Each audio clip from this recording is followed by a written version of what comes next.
Welcome back to Golf Training Hacks. So we've talked often about how important hip function is.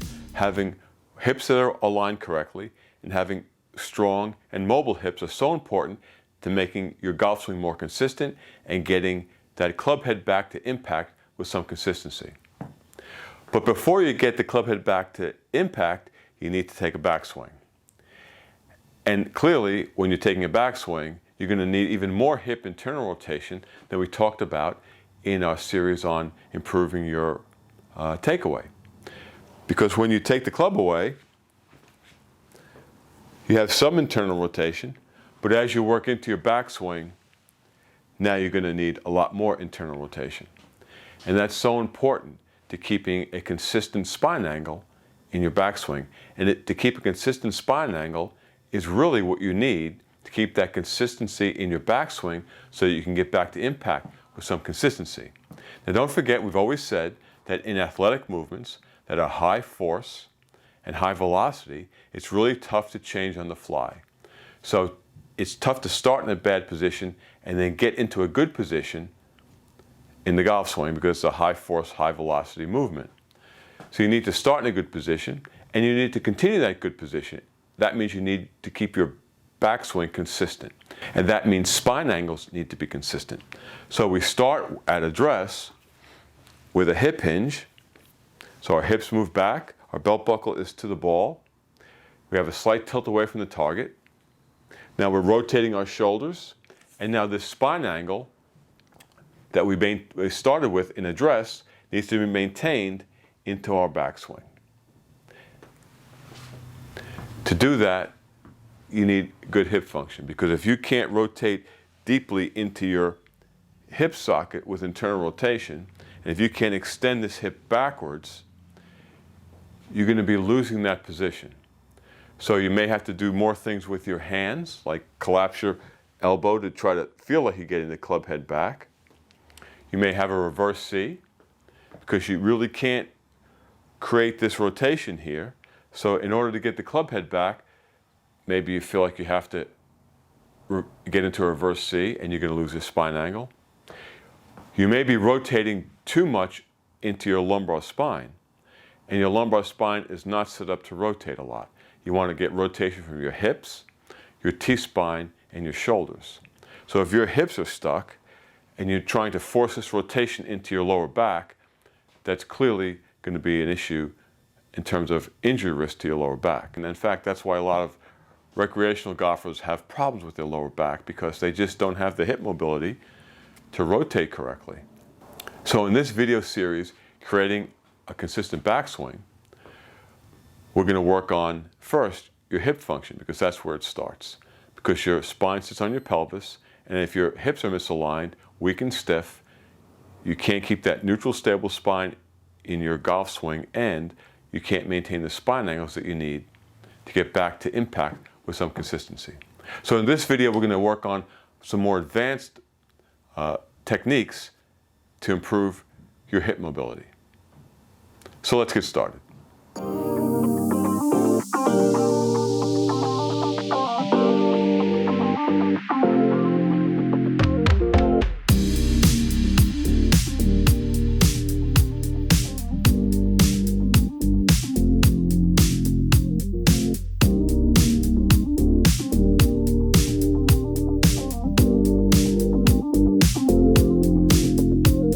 Here with Cheryl, and today we're going to show you why your neck is connected to your hip. Now, why is that so?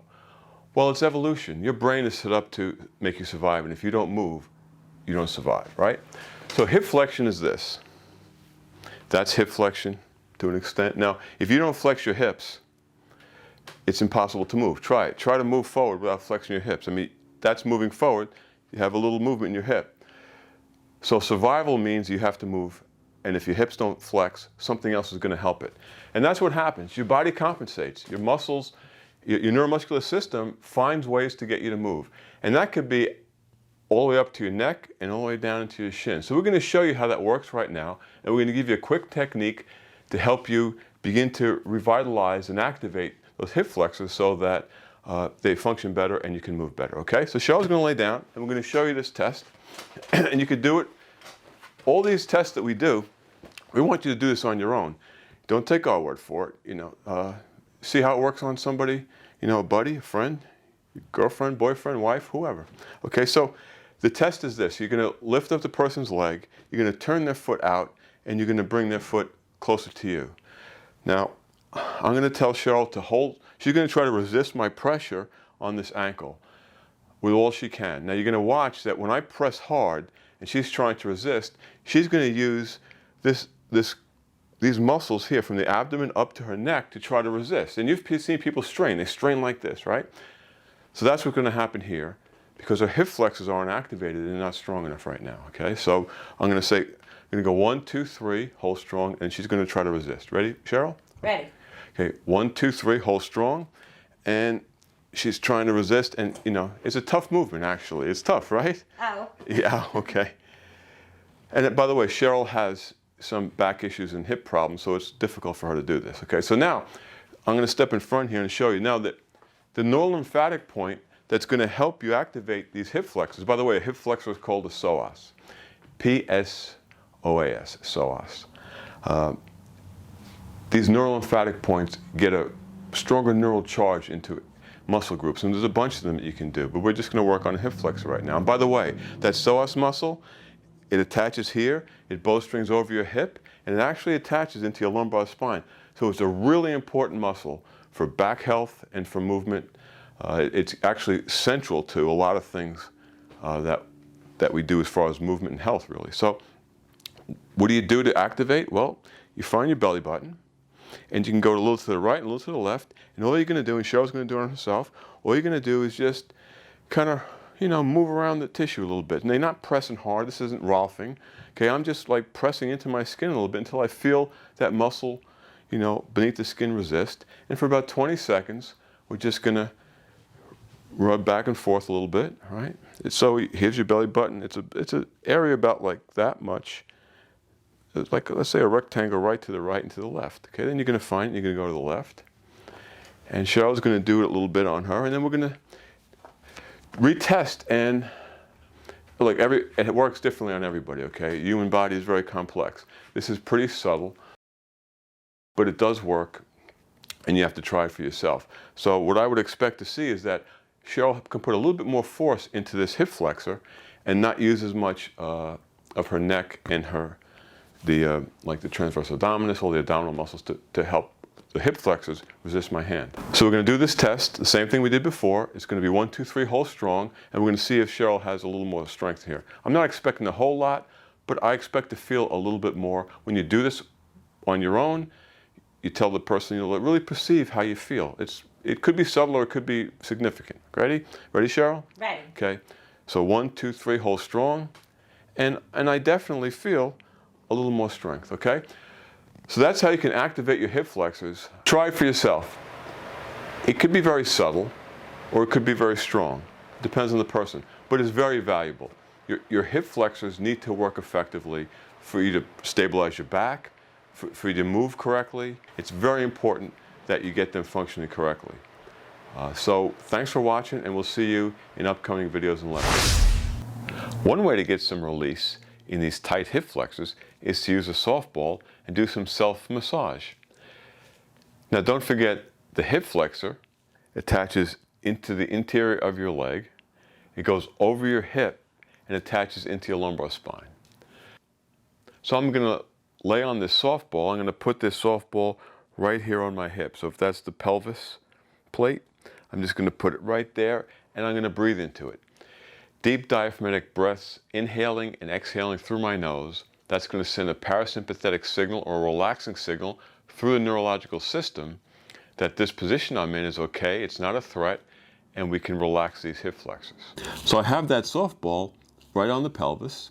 Now I'm going to take some deep breaths and let that ball sink right into the muscle structure that I'm trying to work on, that hip flexor. Deep diaphragmatic breaths, inhaling and exhaling through your nose.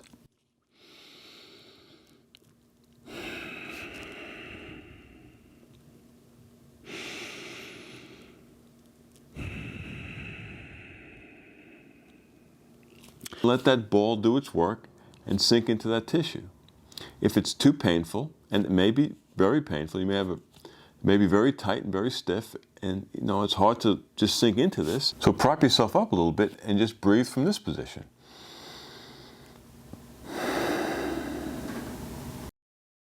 You go to where you can. It's up to you, but you don't want to be in too much pain. You want to begin to get gradual releases in the muscle, and muscle tissue will release to diaphragmatic breathing, relaxing, and pressure. After you've done some self-massage on that psoas, that hip flexor, you can also begin to stretch it. Now, again, with stretching or any kind of mobilizing, you need to breathe. You need to send that parasympathetic signal that these positions are okay. If it's a stressor, the neurological system is not going to release the muscle. So I've set up a band, like on this plyo box. I'm going to step into it, and I'll show you how you can get some distraction and also work on that psoas. So I have this band high up in my hip. Now I'm going to go into a half kneeling position. Now you've often seen people, I'm sure, stretch their quadriceps with a deep stretch like this. And that's not what we're looking for here. This is a little more subtle. We're trying to mobilize this hip flexor. So first of all, we're using isometrics. You have to have your glute on. The glute is on because you want to control your lower back. You don't want to be just hanging in this. You want to have some control. So I'm squeezing my glute, I'm staying tall, and I'm just pushing my hip forward. And I'm using this band now as a way to get the head of my femur forward a little bit and to help with the stretch. So I'm staying tall, turn the butt on, and I'm pushing forward. Now, to make this a little more effective, I'm going to put my hands over my head. Butt is on, and maintaining a neutral spine and leaning forward. I could also put this arm over my head and get a little more stretch. Butt stays on, so I'm not really getting my shoulders back like this. I'm trying to stay in that neutral spine, isometric hold, hand over head, and push the whole body forward. That's one method to stretch a hip flexor. In this exercise video, we're going to give you a little bit more advanced version of our hip capsule mobilization. So if you recall, this is hip internal rotation. So if you put your foot out there, that's hip internal rotation. The mobilization that we're working on is driving our knee into the ground, pressing our thigh bone, our femur up through our hip, and turning into it as we press. So from here, what we're doing is we're blocking this foot out. I'm pressing my femur into the ground, and I'm turning in. Pressing my femur into the ground, I'm turning in so that we're getting this kind of action. Pressing the femur into the ground and turning in. You're going to feel your hip wound up. I stay square to the mat. Now in this version, what we're going to do is we're going to press this foot into this foot. Now I'm going to press back, and hold for 4. 1 1000, 2 1000, 3 1000, 4 1000. Press, push back, and hold for 4. 1 1000, 2 1000, 3 1000, 4 1000. Do several iterations of those.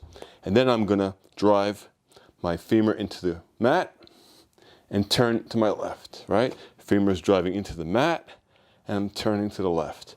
I'm not collapsing in, right? And you do oscillations like that. And then you can go back to pressing and holding and oscillating. Okay, so, you do it up to your capabilities, but that's a great way to get some more input into that hip capsule and get some more internal rotation, which is critically important for your golf swing. So we want internal rotation in our hips. But it's not just internal rotation. We want to put some force on it because the golf swing is a high velocity, high force rotation. So in order to do that, we can use pulleys to help us get some force into the internal rotation that we've created. Now this is a level 1 exercise in our pulley rotational program. So I'm going to grab the pulley, and with one arm I'm going to pull the pulley to my chest, and I'm just going to turn on my hip. Pull it to my chest, and I'm just turning on my hip. So I'll do it from this side.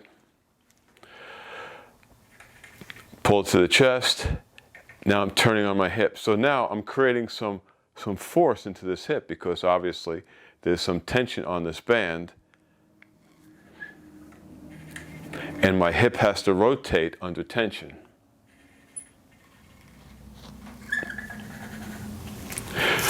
So that's a level 1 exercise in our pulley rotational program.